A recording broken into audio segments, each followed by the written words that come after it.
Respira fundo com a gente, sejam muito bem-vindas a mais um episódio do Mulheres de Fases, um espaço onde todas as fases se encontram e acontecem conversas profundas. Exatamente, Tainá, e hoje a gente tem uma convidada mais do que especial, que é a Sofia. A Sofia tem 15 anos e ela, além de ser uma adolescente incrível, que veio aqui para conversar com a gente nesse espaço, ela é minha filha mais velha. E obrigada, Sofia, por ter vindo. Obrigada. Obrigada a vocês por ter me convidado. E aí, o que você está sentindo? O que você achou do convite? Bom, eu tô um pouco nervosa.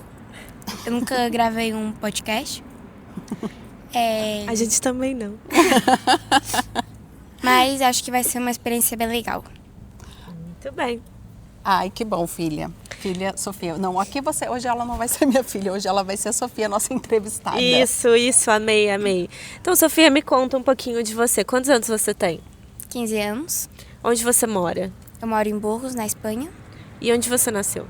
Em Brasília. Em Brasília. E me conta como foi um pouquinho assim esse início de transição para você de mudar para a Espanha. Bom, eu era pequena, né? Eu tinha 7 anos, mas assim, ao princípio foi um pouco difícil porque eu não sabia falar espanhol, mas pouco a pouco eu fui me acostumando. Aí foi bom. Ai, que legal. Sofia, conta pra gente. Hoje em dia, você já está 100% adaptada à Espanha ou você gosta mais e se sente mais identificada com o Brasil? Eu acho que eu já tô bem adaptada aqui na Espanha. Já tenho meus amigos, já falo bem um idioma. É isso. E você gosta de morar aqui? Sim, bastante. E deixa eu te perguntar, vocês moraram em uma outra cidade antes, né? Qual que você prefere, Múrcia ou Burgos? É uma pergunta muito difícil, porque em Múrcia faz muito calor, aqui faz muito frio. Aqui também a escola é diferente que em Múrcia. Pela aula, pelos amigos, a escola é diferente. Mas eu não sei.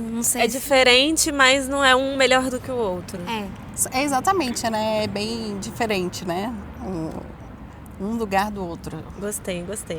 Então, gente, esse episódio é um encontro entre gerações, né? Vamos aqui abordar a adolescência, que é uma fase tão importante na vida de uma mulher, que é quando realmente estamos começando a nos tornarmos mulheres, né? Então, a gente trouxe a Sofia hoje para o debate porque nada melhor para falar sobre adolescência do que uma adolescente. Com certeza, com certeza. E a adolescência é esse momento tão especial que muitas vezes é marcado como a fase em que a menina começa a virar mulher. É a fase onde ela se torna conhecida pelas pessoas, tem toda aquela tradição da festa de 15 anos, coisa que a Sofia não teve, né? Mas que no Brasil isso ainda é muito, muito recorrente, né? Sim. As meninas, elas ainda são apresentadas à sociedade aos 15 anos, é quando começa ali a ser mulher. Talvez atualmente as coisas tenham mudado um pouco, né? E a gente tenha percebido os 15 anos, por exemplo, como uma fase mesmo de adolescência. E talvez antigamente isso não era tão visto. Com 15 anos muitas meninas já se casavam. Sim, é verdade. Inclusive eu tenho pessoas na minha família que se casaram aos 15. E isso é importante, né? Acho que quando a gente tem um projeto chamado Mulheres de Fase, é importante a gente respeitar cada fase, respeitar como se deve viver cada fase, não pular etapas, que eu acho que também isso é muito importante. Sim. Acredito que a Kelly viveu uma adolescência, eu vivi outra e a Sofia agora está vivendo outra. Então, quero saber, Sofia, para você, quando você pensa no que mais marca a sua fase agora na sua adolescência, o que vem primeiro? A busca pela liberdade, a vontade de ser levada a sério ou a descoberta de quem você é? Eu acho que um pouco das três. Porque, claro, eu, por exemplo, sou agora muito diferente. Eu acho que eu mudei muito desde dos 10 anos para os 15. Eu me sentia muito criança e tal. Por exemplo, meu estilo de roupa mudou completamente. Como eu falo, minha maneira de expressar e tudo isso. Aí E você tem essa vontade, assim, por liberdade, por querer sair, passear, ou você não é esse tipo de adolescente? Não, sim, mas claro, não todo dia, sabe? Sei lá, uma sexta-feira sair pela tarde com as minhas amigas pelo centro, passear, ir pras lojas. Eu gosto bastante disso. Mas você não tem aquela vontade de ir embora de casa, não, né? Não, não. Aquela adolescência um pouco rebelde, Rebelde, né? o que foi o meu caso, né? Eu tive uma adolescência muito rebelde. Eu, aos 15 anos, eu já queria morar sozinha e trabalhar e ter a minha própria vida. Conta pra gente como que foi um pouquinho da sua adolescência, assim, você se percebeu adolescente com quantos anos? Olha, eu me percebi adolescente com 12, né? Eu entrei na adolescência ali já na minha pré-adolescência. Minha adolescência foi um pouco precoce, eu vivi muitas coisas precocemente, né? Então, assim, foi uma adolescência bem rebelde, bem conturbada e com mais liberdade do que eu deveria ter. Por isso que eu pergunto essa questão da liberdade, se pra você também é assim, né? Você era uma menina que saía muito? Saía muito, mais do que devia também. E com 12 anos já, para lugares Tainá? que não devia também. Sim, com 12 anos eu já frequentava aquelas matinês, Oh. né, que acontece durante o dia. Com 14 anos eu já ia pra boate, eu já frequentava lugar de maiores de 18 anos. E onde você morava? Eu morava no Rio de Janeiro. E eles deixavam você entrar mesmo assim, novinha? Cara, no Rio de Janeiro, sim, no Rio de Janeiro, quem é do Rio de Janeiro sabe. Se você tem contatos, você consegue, entendeu? Então eu sempre conhecia pessoas que me passavam ali, que me colocavam pra dentro. Olha, meus contatos de Brasília não me deixavam entrar, não. Eu lembro de, às vezes, estar acompanhado até com alguma tia, alguma coisa assim, e já ser um pouquinho mais velha, e eles não me deixavam entrar. E eu ficava desejando completar os 18 anos logo, né? Mas enfim, eu com 12 anos eu já me via totalmente criança. Com 12 anos eu era totalmente criança. E você, Sofia, como você é? Com 12 anos, como você se definiria? Mais criança, pré-adolescente, adolescente? Eu acho que eu era mais criança, né? Mas, claro, entrando na fase essa de adolescência. Porque, claro, eu com 12 anos eu ainda era uma bem pequena. Me achava uma criança pequena. Eu nunca me considerei uma adolescente e tal. Eu via outras pessoas da minha idade que, sei lá, pareciam muito mais grandes, pareciam muito mais velhos do que eu. Já estavam, sei lá... Namorando algumas, né? Também. Sim, namorando, já saindo sem o permisso dos pais, ficando até tarde na rua. Acontece mesmo. Temos essas diferenças entre a adolescência. E você acha que você é levada a sério? Sou, sim. É? Você acha que, assim, tem um respeito pela sua opinião, pelo que você pensa? Tenho, também depende do que eu vou falar e tal, mas normalmente sim. Ai, que legal. Os seus pais, né, te respeitam, os seus pais. Pode falar a verdade. Galera, olha, estamos aqui com ela, obrigada, né, estamos forçando. A participação, né, é forçada da menor de idade. Brincadeira, né, gente? Não, a gente perguntou se ela queria, ela topou. Ela topou, tá? Que livre, espontânea pressão.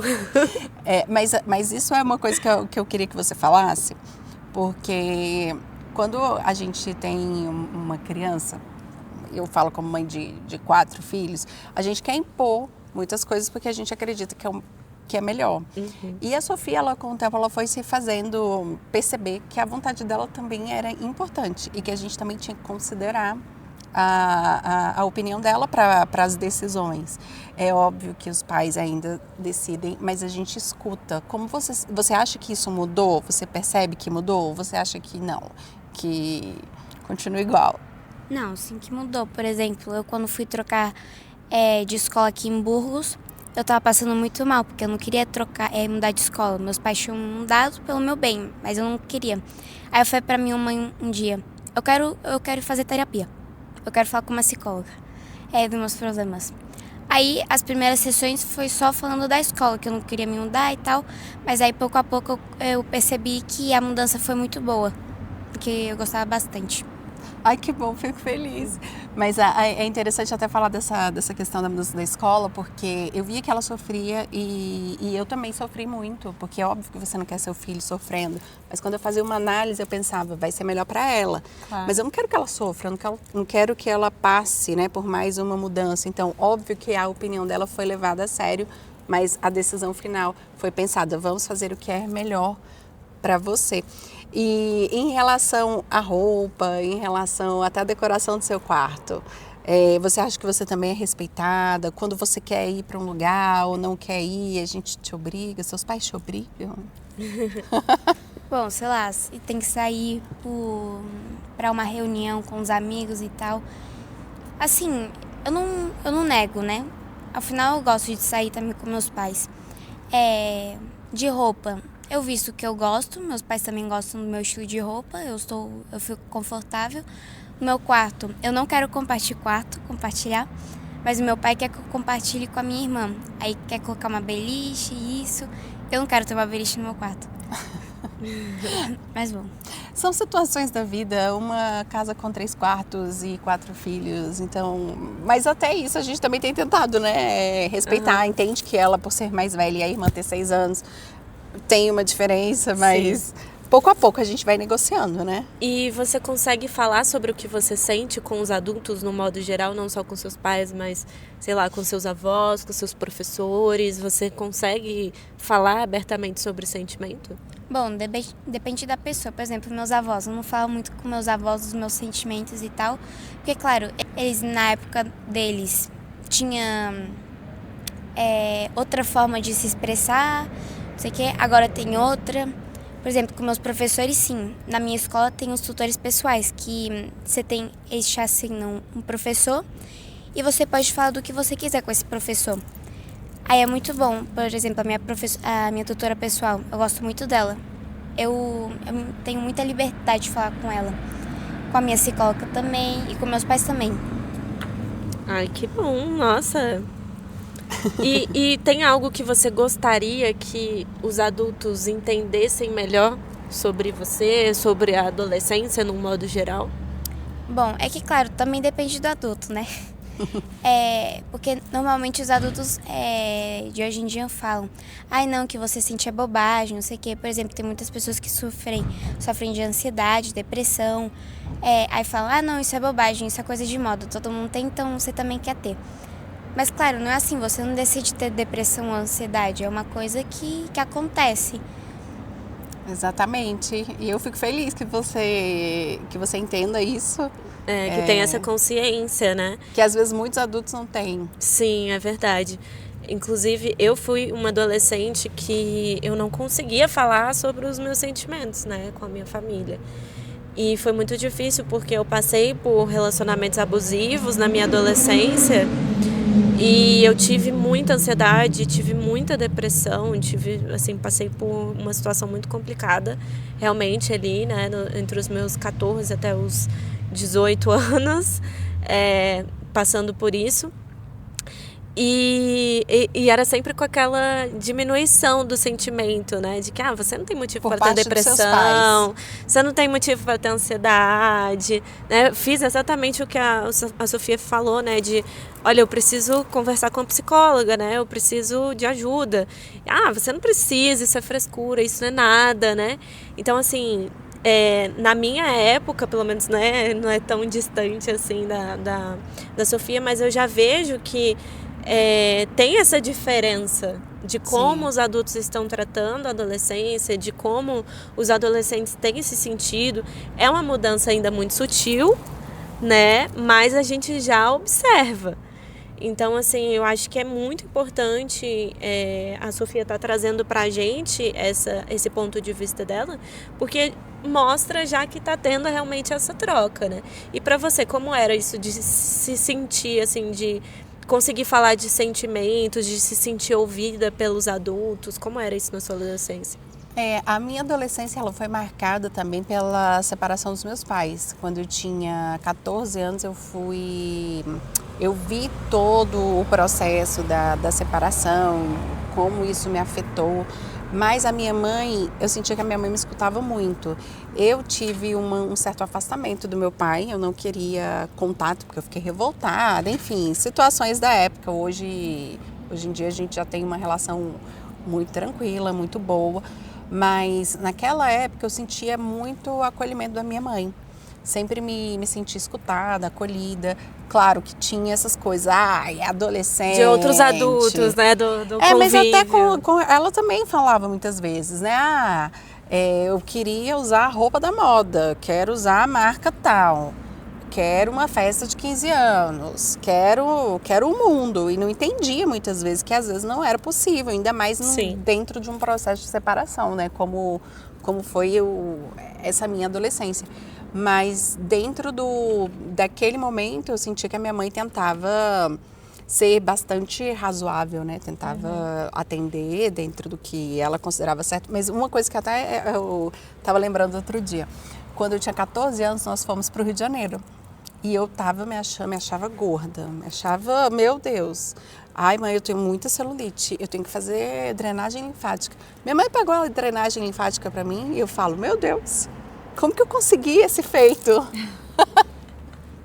E eu me achava horrível. Aquele corpinho de 14 anos que não volta mais. E eu vejo que tinha, assim, essa certa escuta por parte da minha mãe. Já por parte de outras pessoas, talvez não. E não sei se tem relação também, né? Tem que chamar minha mãe também para perguntar. Se tem relação, por exemplo, a questão do próprio divórcio, da separação deles, que tinha talvez tentando... Uma preocupação claro. Em suprir ali uma necessidade. Exatamente, mas acho que faz parte, né? E eu não sinto que eu fui... negligenciada. Não sinto. Sinto que fui bem acolhida, que a minha mãe, dentro das possibilidades dela, conseguiu fazer muito bem o trabalho de cuidar de uma adolescente, ainda que separada. Sim, com certeza. E deixa eu te perguntar, quais coisas te fazem sentir mais segura e feliz nesse momento? E quais te deixam mais ansiosa ou pressionada? Assim, eu sou uma pessoa muito introvertida, eu tento mudar isso. Por exemplo, eu gosto muito de ficar no meu quarto, né? Enquanto meus pais, sei lá, estão na sala vendo alguma coisa, eu vou pro meu quarto e vejo alguma coisa da minha tablet. Hoje em dia eu também gosto muito também de ficar vendo, sei lá, Instagram, TikTok. Mas eu também gosto de, por exemplo, sair pra passear. Sair com as minhas amigas, com meus pais. E de tudo isso, o que você acredita que mais te faz feliz? Assim, a convivência, né? Socializar. Eu não sou muito uma pessoa que socializa muito. Então, quando eu faço isso, eu me sinto bem. Por exemplo, na igreja. Eu tenho meu grupo da igreja. Quando eu entrei, eu não queria saber nada de ninguém. Mas agora eu tô muito bem. Eu era uma pessoa antes ali muito introvertida e agora eu sou amiga de praticamente todo o meu grupo. É uma das coisas que a gente obrigou a Sofia a fazer também, né, Sofia? Livre e espontânea pressão. Mas sempre tentando levar em consideração, tá? A gente entende, a gente leva a sua opinião em consideração, mas quando a gente vê que algo pode fazer bem a ela, a gente fala, não, dá uma forçada, falando, você tem que ir, porque é importante, né? E queria comentar também, Sofia, como que é viver com as redes sociais, porque na minha época não existia nada de redes sociais quando eu era adolescente. Talvez na sua já tivesse ter alguma coisa, né, Tainá? Na minha adolescência foi o inicinho ali do Instagram, né? Eu lembro já até tinha hoje. Instagram? Foi quando eu fiz 14 anos ali, mais ou menos, eu criei a minha primeira conta do Instagram. Só que na época era só foto, né? Era só... Então já tinha WhatsApp, então já tinha aqueles grupinhos de amiga no WhatsApp, né? Eu já tinha Facebook, então o Facebook já é mais antigo, né? Eu lembro desde antes. Como eu falei, eu sempre fui uma adolescente, uma criança com muita liberdade, muito acesso a tudo. Então eu já tinha celular, eu já tinha computador. Com quantos anos você teve celular? Olha, meu primeiro celular eu tive com 5 anos, mas era aquele só de joguinho de minhoquinha, né? Que antigamente a gente tinha, esse era o celular que tinha. Então era o celular da época, e depois foi aumentando, né? Foi tendo um V3, foi tendo outro ali e tal, até começar a chegar nos smartphones, mas aí eu já estava na adolescência, realmente. E Sofia, conta pra gente, assim, você já nasceu, quando ela nasceu, ela foi anunciada no Facebook. E já nasceu com as redes sociais, né? Na minha época não tinha nem Orkut quando eu era adolescente, né? Imagina Facebook. Por isso que é interessante esse encontro de gerações também, né? Que a gente fala que a Sofia tem 15, Tainá 26 e eu tenho 40. Mas é gostoso, né? Essa troca as de diferenças, sim. né?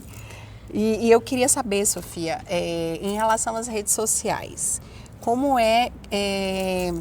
crescer com as redes sociais? Tem muita cobrança? Você às vezes se sente infeliz quando você vê que outras pessoas têm uma vida incrível? Por exemplo, a gente estava comentando, né, a Fran que ia casar e um casamento de princesa. E como que você se sente quando você vê essas coisas? Você se compara ou não? Você sabe que aquilo ali é fantasia? Não, tem vezes que, obviamente, eu me comparo. Acho que todo mundo alguma vez se comparou na internet. Mas eu também sinto alegria por outras pessoas. Por exemplo, o caso da Fran, né?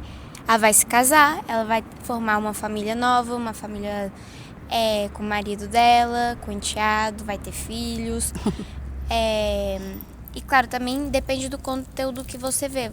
Você pode ter um conteúdo saudável para você, que te faça sentir bem, ou um conteúdo que te faça sentir inferior, infeliz. Então você consegue ter esse filtro. Sim. E o que você diria que mais te deixa ansiosa ou pressionada hoje? Seria a escola, as redes sociais, o ambiente familiar? O que mais te deixa ansiosa? Bom, cada vez mais a escola, porque claro, eu tô no que se chama aqui terceiro da ESO, que eu não saberia dizer aí no Brasil. Talvez seria já o 9º ano, entrando no ensino médio, por aí. Ensino médio, eu acho, né? Primeiro ano, 15 anos já é primeiro ano. Aí então, cada vez eu tô mais perto de fazer bachiller, que depois disso já vai pra universidade. Aí esse ano já tem que escolher o que eu vou fazer no ano que vem, que é o que vai decidir também o que eu vou fazer no futuro. Aí, claro, também mais provas, mais assinaturas, aí fica bem complicado. Em casa, eu tô bem. Na internet, tem vezes que eu me comparo bastante, mas outras que eu tô... É legal. Então, você acha que essa pressão por você conseguir definir o seu futuro o mais rápido possível dentro desse período seria o que mais te gera pressão? Sim. Porque, claro, eu não sei, porque tem muita gente da minha sala que já sabe o que quer ser de maior, o que quer fazer, o que quer estudar. Eu não sei. Eu sou uma pessoa muito indecisa, né? Mas nem precisa saber ainda, calma, nem precisa. Às vezes essas pessoas que sabem, elas chegam lá na frente e veem que não é aquilo que elas realmente querem. Sim. Né? É só um conceito que elas criaram ali durante aquele processo que elas acham que é aquilo que é. Muitas vezes chega ali na hora e não é aquilo. Você dá conta de que é outra coisa, justamente por essa pressão, né, de ser tão rápido. É agora que eu tenho que definir o que vai ser pro meu futuro. Como é pra você, assim, esse sentimento da pressão da escola em relação a isso? Bom, me faz sentir às vezes um pouco mal, porque claro, eu quero ter o melhor futuro possível, né? Eu já fico imaginando como vai ser meu futuro, o que eu vou estudar, o que eu vou trabalhar, também com quem eu vou casar, quantos filhos eu vou ter, onde eu vou morar. Assim, te gera felicidade, porque você já fica pensando o que você quer fazer, já fica criando na sua mente a sua vida perfeita, mas claro, pode dar também totalmente uma volta na sua vida. E pode ser totalmente diferente do que eu esteja pensando. Sim. E eu acho que todas essas pressões e todo às vezes esse receio que a gente tem, né, em relação à adolescência, inclusive aos pais de saberem como tratar ou não os adolescentes, E para isso a gente convidou uma pessoa, uma médica pediatra, que gravou um vídeo para a gente respondendo. A doutora Luísa, maravilhosa. Então vamos agora fazer uma pausazinha aqui para ouvir um pouco o que ela tem a dizer sobre isso. Meu nome é Luísa Silva, sou pediatra, médica de adolescentes e orientadora parental. E a adolescência foi um chamado na minha vida, tanto para eu me conectar com quem eu fui na adolescência, com os pais que eu tive durante a minha adolescência, para que eu conseguisse me conectar com as famílias que eu acompanho atualmente. É um prazer para mim poder fazer parte de tantas vidas, tantas realidades e tantas rotinas como eu faço hoje em dia. Eu sempre falo para as famílias que eu cuido e acompanho que eu sou muito honrada por poder participar da vida dos tesouros deles, né? É uma missão muito importante, ajudar a cuidar, né, de famílias. E sou muito grata por poder exercer minha função dessa forma. Eu atendo presencialmente aqui em Palmas, no Tocantins, e atendo online de onde as famílias estiverem. Estou aqui hoje para participar desse podcast maravilhoso com duas mulheres maravilhosas e vou dar aqui a minha colaboração respondendo a algumas perguntas.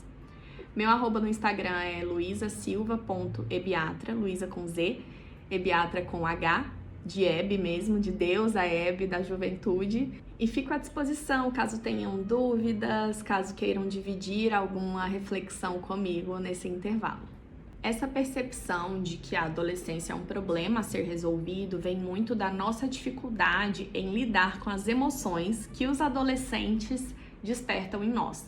Porque a adolescência, ela não é um script, não tem uma regra clara de como eles vão se desenvolver. Os adolescentes questionam, em essência, é isso. Eles são questionadores, eles são desafiadores, eles trazem à tona as dificuldades que a gente nem lembrava que tinha. Porque eles são essa constante transformação. Afinal, eles estão mudando de lugar social, mudando o corpo, mudando a mente, as ideias, buscando o seu lugar no mundo. Então, a melhor forma da gente não lidar com o adolescente de forma a transmitir essa ideia de que ele é um problema a ser resolvido é a gente parando, ouvindo e respeitando eles. Quando a gente escuta o que eles têm a dizer, a gente consegue algo essencial para uma boa relação com eles, que é a conexão. Todo mundo gosta de se sentir acolhido e, no mínimo, escutado. Então, quando a gente para e faz isso com os adolescentes, a gente acaba construindo rapidamente uma ponte nessa relação. A autonomia deve ser estimulada desde muito cedo, desde a infância. E quando a gente chega na adolescência, o ideal é que essas habilidades já estejam construídas e sejam refinadas. Quando a gente fala de autonomia e de liberdade, nós precisamos alinhar idade, mas principalmente as habilidades que esse adolescente já tem. Como que esse adolescente se manifesta, se expressa quando precisa cumprir combinados. Como ele lida com a ausência de ordens, por exemplo, quando ele mesmo precisa se regular e se organizar. A partir disso, a gente consegue pensar em quanto a liberdade é liberdade demais. Precisamos lembrar também que liberdade é uma coisa e a ausência de cuidado, de apego seguro, a ausência de vínculo é outra coisa. O adolescente livre não é um adolescente largado. É um adolescente consciente, um adolescente responsável, capaz de tomar boas decisões. Porém, a gente precisa se lembrar do seguinte: só se aprende a tomar boas decisões tomando decisões, que às vezes não são tão boas. Então é um teste também de paciência e confiança para se ter com os adolescentes. A gente precisa lembrar que o mundo virtual é muito diferente do nosso mundo real, apesar de as duas coisas se misturarem em muitos momentos e se confundirem principalmente na cabeça dos nossos adolescentes. O mundo real é um mundo corporificado, onde nós temos trocas e interações físicas, onde a gente tem custos de entrada e saída para entrar e sair de relações e de trocas, e onde nós temos sincronicidade, que é quando eu falo, você reage e responde para mim, seja verbal ou seja de forma física, com suas reações. Essas trocas são extremamente benéficas para o nosso desenvolvimento humano, mas também para a gente construir relações. As redes sociais não têm disso. Além disso, acontece um outro fenômeno dentro das redes sociais, onde as meninas se expressam de uma forma extremamente violenta umas com as outras, podendo, inclusive, induzir situações de cyberbullying, de bullying ou até mesmo situações mais violentas. Nós sabemos também, por A mais B, que as redes sociais também podem prejudicar muito mais a autoimagem, a autoestima e o autoconceito das meninas por causa desses elementos, principalmente. Então, eu sempre digo isso e tenho falado com muito mais frequência ultimamente. As redes sociais, o ambiente digital é o último lugar para você estar sossegada, para o seu filho estar sem supervisão. Então, a internet não é um lugar seguro para os adolescentes, ponto. Você precisa saber o que ele está fazendo, com quem ele está conversando, você precisa saber quais são as qualidades dessas interações, você precisa saber se está falando com pessoas estranhas, o que geralmente acontece, se está sofrendo algum tipo de violência. É essencial. A gente precisa rever para ontem a relação que os nossos adolescentes têm tido com as redes sociais, com o mundo virtual, já que nós temos perdido essa capacidade de nos conectar de forma física e temos, infelizmente, priorizado conexões virtuais que muitas vezes não são recíprocas e não são benéficas a nós e ao nosso desenvolvimento. E isso vale também para os adolescentes. Os comportamentos típicos da adolescência começam a nos preocupar e passam a ser atípicos a partir do momento que a gente percebe que o adolescente tem um prejuízo no seu funcionamento. Então, é um adolescente que gostava muito de fazer determinadas atividades e apresenta uma recusa importante em fazê-las agora. Ou um adolescente que começa a se recusar terminantemente a ir para a escola ou frequentar locais que ele iria normalmente. Um adolescente que começa a se isolar de forma voluntária ou não do seu grupo de amigos. Um adolescente que começa a se afastar de todas as atividades com as quais ele pode ter algum tipo de interação, inclusive no seu ambiente familiar. Um adolescente que se torna, de certa forma, inacessível para os seus pais. Todas essas alterações sempre são sinais de alarme. Queda no desempenho escolar, queda brusca principalmente, recusa em fazer atividades que fazia normalmente antes, alterações muito importantes do sono ou do apetite, né, com mudanças visíveis aí no peso, por exemplo. Todos esses pontos devem gerar a nós um ponto de interrogação que deve ser visto com o seu médico, a sua médica de adolescente. Você deve conversar, buscar orientações e atendimento para o seu filho. Achei muito interessante a fala da doutora Luísa a respeito desse tema, porque é uma dúvida que a gente sempre tem, que vai e volta. Será que eu estou fazendo bem? Será que eu estou fazendo certo? Né? Onde que é o limite? Qual é o limite?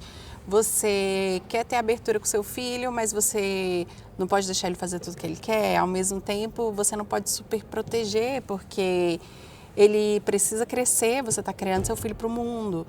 Então, achei muito interessante o que ela falou a respeito disso. Sim, e eu acho que até na questão do cuidado, né, com as redes sociais, de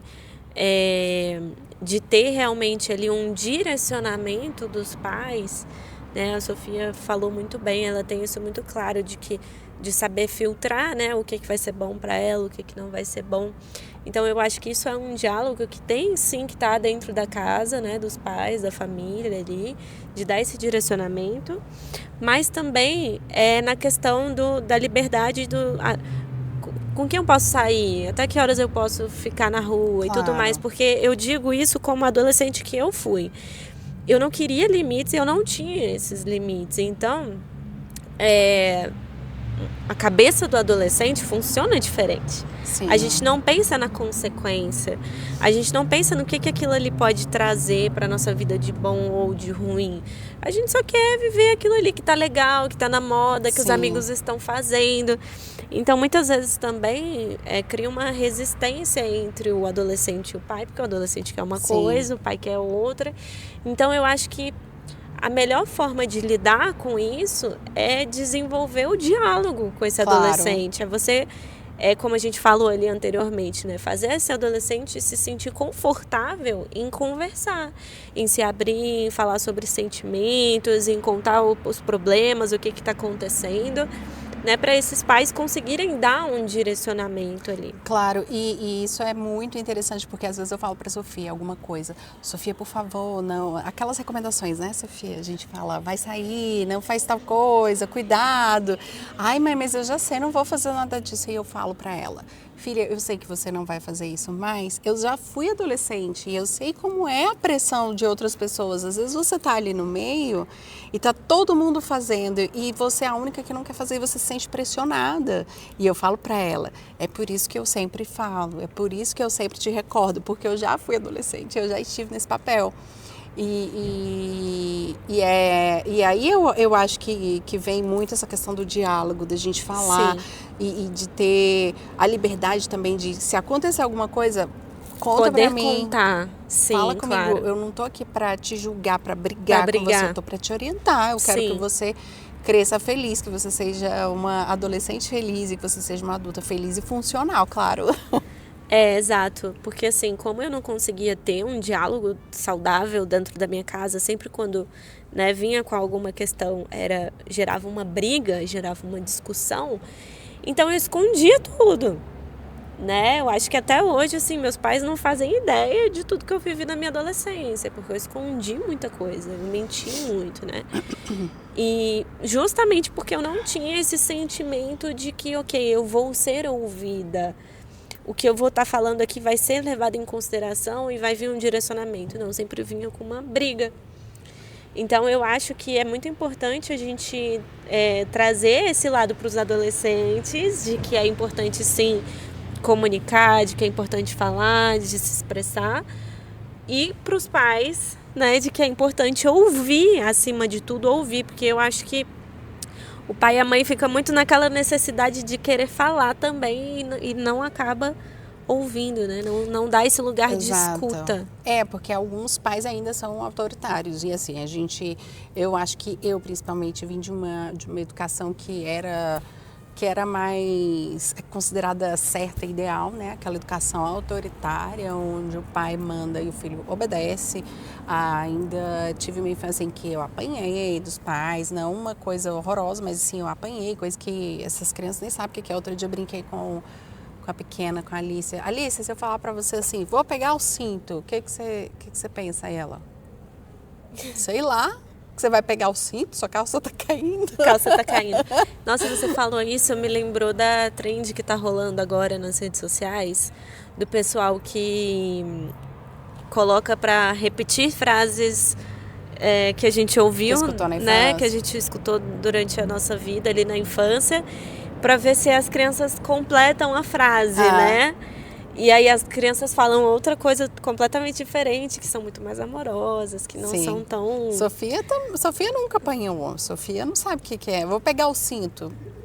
Tá, pra quê, né, Sofia? Não, assim... Não, você sabe, porque também já de escutar as pessoas falarem, já... Mas... De uma outra cultura também, que ainda tem pais que ainda agem dessa forma, né? Sim, eu não fui uma pessoa assim, uma criança que apanhou. Eu me lembro de momentos muito pontuais na minha vida, assim, de que meu pai ou minha mãe me bateram, né, me agrediram de alguma forma. Mas eu acho que, no meu caso, foi muito mais uma violência verbal mesmo, sabe? Essa violência de palavras. Então vamos lá, Sofia. Em que sonho ou interesses você tem e sente que muitos adultos não levam a sério? Ou se você tem algum sonho ou interesse, se todo mundo leva a sério o que você diz? Como é isso pra você? Eu, por exemplo, comecei a manifestar. Porque eu via muito na internet e a minha mãe também faz, né? Aí, por exemplo... A lei da atração aí, gente. Lei da atração. Aí, por exemplo, o meu pai fala, isso é uma bobagem. Porque se faz isso daí não serve de nada. Eu, por exemplo, eu a princípio de ano fiz o meu vision board, né? Que é colocar imagens, frases e tal... do que você quer completar esse ano. Eu já completei várias coisas esse ano que eu pensava que eu não ia completar. Tipo o que você já completou? Por exemplo, ter dinheiro, ganhar dinheiro por minha conta própria, comprar certas coisas, alguma viagem? A viagem Bom, a viagem não tava, né?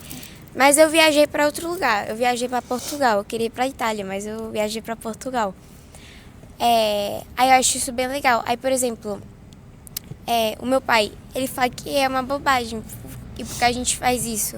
O Vision Board? E também... Toda questão de manifestação, né, Sofia? Exatamente. Mas eu acho Cara, legal. quem me dera tivessem me ensinado isso quando eu era adolescente.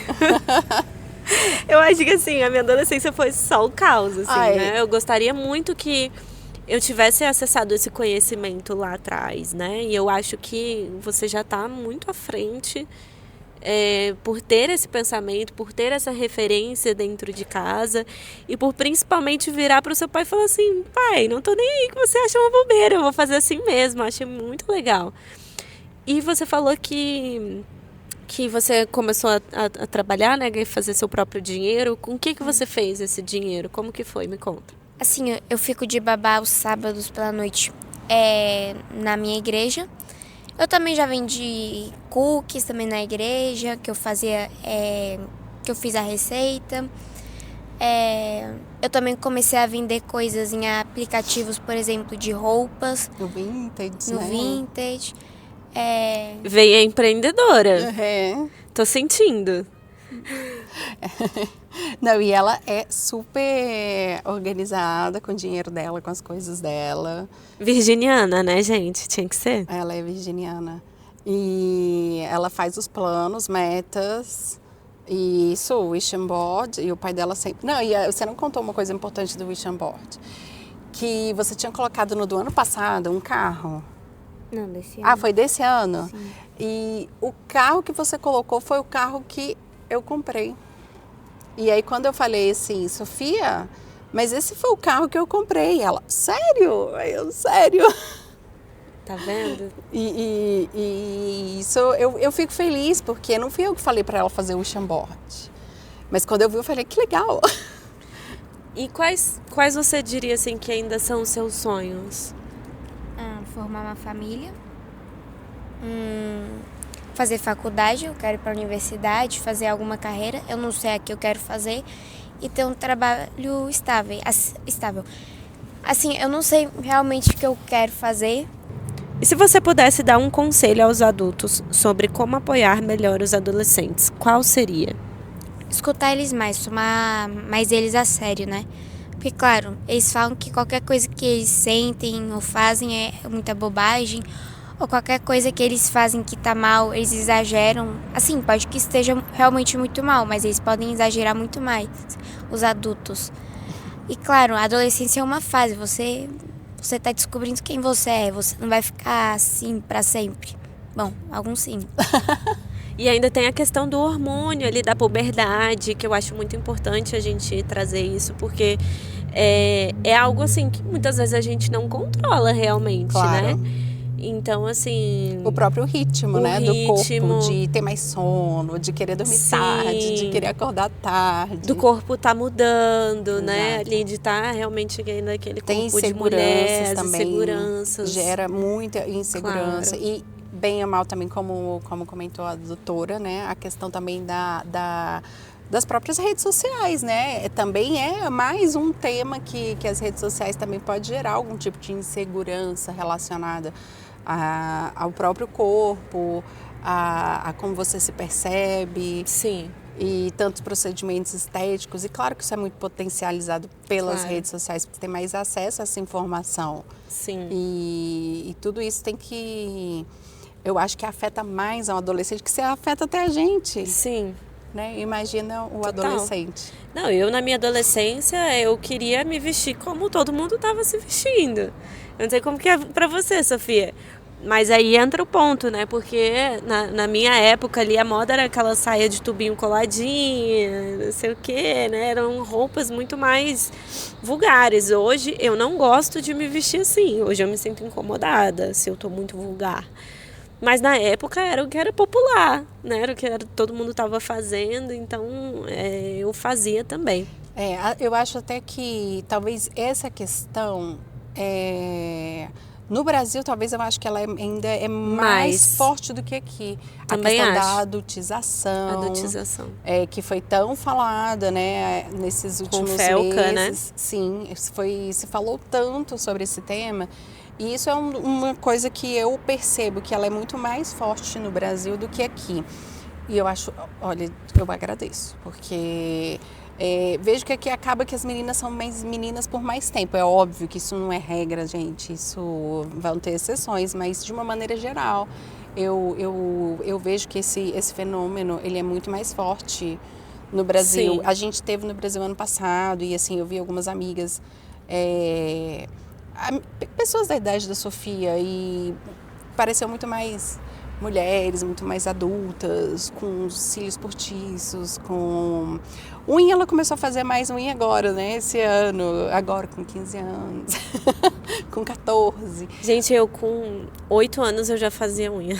A minha própria unha. Não, ela fazia a unha dela, mas eu falo assim, de ir na manicure. Claro, de ter mais esse cuidado, realmente, de transformar numa rotina. E tudo isso eu observo que no Brasil esse movimento ele é muito mais forte do que aqui. E tem, claro que tem seus riscos, né? E nem todo mundo tem a maturidade, está preparado para ter acesso a tantas coisas, assim. Muitos adolescentes não estão preparados. E aí a gente vem falar mais uma vez daquela questão do equilíbrio, né? Liberdade, do que seu filho quer e aonde é que você tem que até intervir. onde consegue, né, pôr um limite saudável. Exatamente. Ali. Porque eu acho também que essa questão da falta de limite, por mais que seja muito legal ali para o adolescente naquele momento, quando a gente cresce e vira adulto e vê os efeitos da falta de limite, né? Claro que nem todo mundo consegue ter essa consciência, mas assim, para mim ficou nítido isso, né? Então, naquela época eu falava, meus pais são os mais legais do mundo, que eu posso fazer tudo que eu quero. Hoje em dia eu falo, eu não vou fazer isso com a minha filha. A minha filha vai sem ter limites, né? Sim, claro, você cresceu e já percebeu o que era importante, o que de fato, qual é o papel de um pai, né? Que é de apoiar, né? Sim. Eu acho que essa é a dúvida que a gente tem e que é nosso papel, criar adultos saudáveis, felizes, emocionalmente fortes, resilientes, né? Eu acho que a gente também vê, a gente falou da adultização, mas a gente também vê muito crianças, aliás, adultos que não cresceram. E muito provavelmente pela falta de limites, pela falta por não ter aprendido a lidar com frustrações e como isso é prejudicial hoje em dia. Claro, com certeza. Bom, eu quero trazer um pouquinho mais da doutora Luísa para o nosso episódio, então vamos entrar com algumas falas dela e depois a gente continua. Muito tempo se acreditou que o comportamento tipicamente adolescente, essas oscilações de humor, essa rebeldia de certa forma, os comportamentos mais explosivos ou impulsivos se devia aos hormônios somente. E aí quando a gente pensa em mulheres, muitas vezes nós somos em algumas crenças resumidas a isso, né? Como se nós não tivéssemos consciência acima do funcionamento hormonal. Com o tempo, a gente descobriu que o que rege na realidade esses comportamentos tipicamente adolescentes é o cérebro adolescente. É esse cérebro em pleno desenvolvimento, com as porções mais primitivas e mais de resposta de sobrevivência superestimuladas, enquanto regiões que estão responsáveis pelo pensamento crítico e pela análise de risco e consequências ainda estão engatinhando no seu desenvolvimento, por assim dizer. Então, a gente já sabe hoje em dia que é muito mais pelo cérebro do que pelos hormônios. Porém, quando a gente fala de mulheres, nós sabemos que mulheres são cíclicas e que quando a gente compreende isso, a gente consegue compreender um pouco mais alguns outros comportamentos. Acho que uma das formas mais poderosas de estimular essa percepção é fazendo com que essa adolescente se conheça e se conecte consigo mesma, se perceba em seus momentos. A gente fala muito sobre isso e aí é uma crença que tem mais a ver com as minhas crenças pessoais do que crenças relacionadas ao meu trabalho, mas quando a gente fala de ciclos lunares, a gente sabe que existem as tendências de cada lunação, mas a gente sabe que existem as tendências individuais, que tem a ver com quando a gente nasceu, tem a ver com outras questões que são mais nossas do que de um grupo, por exemplo. Então, tem mais a ver com uma menina adolescente do que com todas as meninas adolescentes. Então, estimular o autoconhecimento, estimular que essa adolescente se enxergue, se perceba, se conheça, é estimular que ela se aproprie dos seus ciclos hormonais também. E isso é muito poderoso, principalmente hoje que a gente vive uma desconexão gigantesca de si.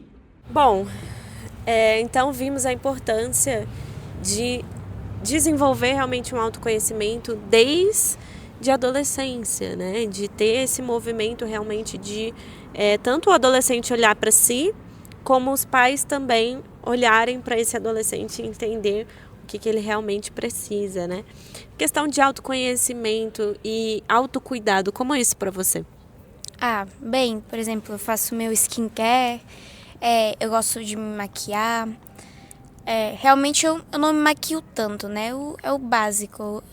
Eu gosto de colocar blush, porque eu sinto que sem o blush, é como que se fosse parte da minha personalidade usar blush.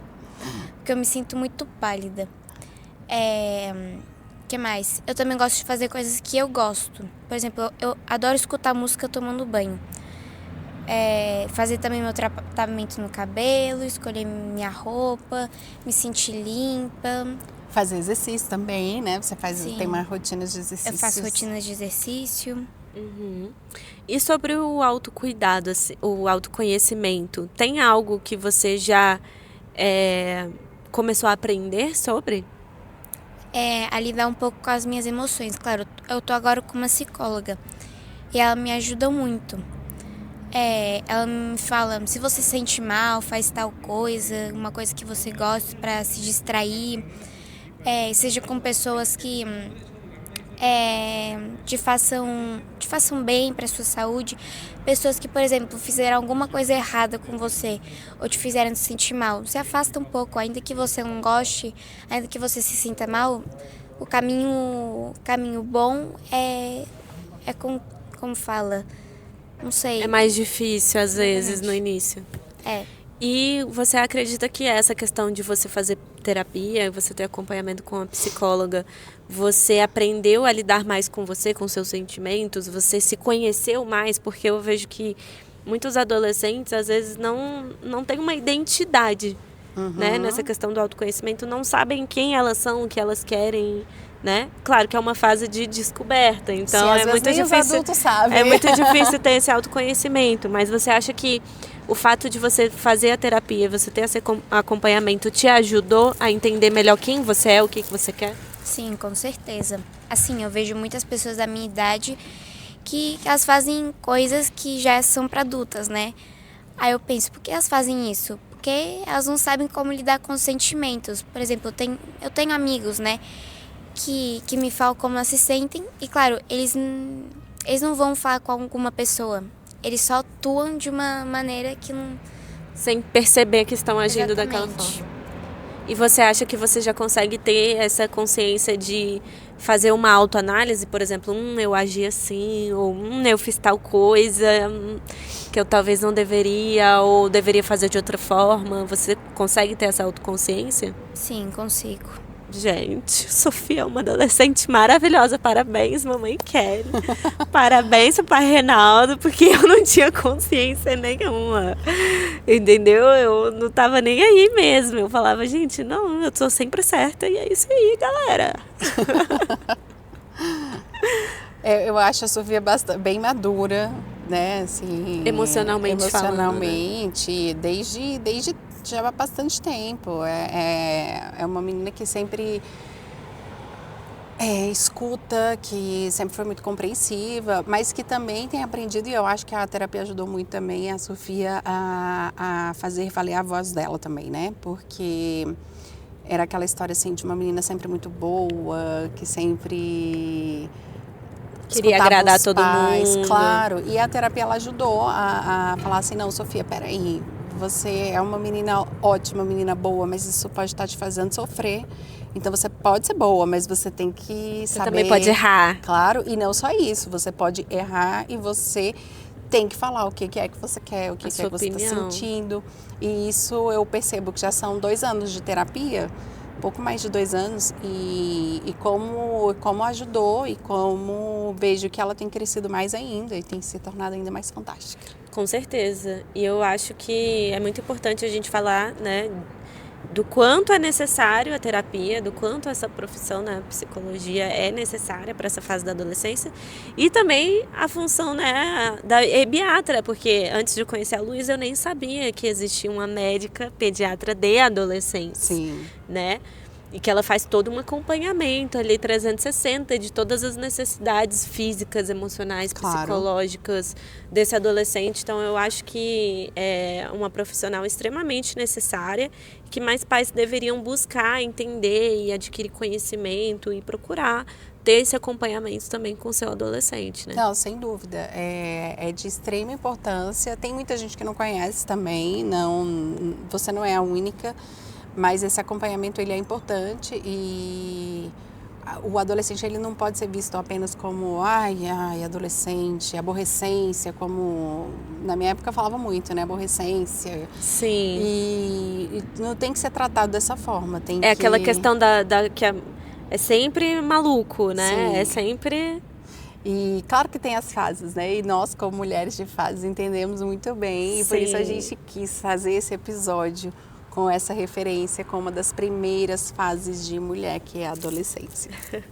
Então, se você se identificou com esse episódio, se te fez lembrar da sua adolescência, comenta aqui com a gente, compartilha a sua história, comenta o que você se identificou, o que você lembrou, que a gente vai amar ler a história de vocês também. Se você conhece alguém que está passando pela adolescência, que gostaria de ouvir, ou um pai de adolescente, né, mãe de adolescente que também seria interessante ouvir essa conversa, manda para ele, compartilha esse vídeo. Com certeza, e não deixe de seguir a gente, é muito importante, é importante pro nosso canal, que vocês nos sigam nas redes sociais, nos sigam também no Instagram, no Mulheres de Fases. Mulheres com 2 S. 2 S. De fases. Né? Estamos no Threads também. Também no Threads, também Spotify, YouTube. A gente conta com vocês e escreve, deixa o feedback pra gente também, que é muito importante. E aí, Sofia, gostou da conversa? Gostou da roda? Gostei bastante. Então, muito obrigada a todo mundo que assistiu aqui até o final. A gente se encontra no próximo episódio de Mulheres de Fases. Até lá, tchau, tchau. Tchau.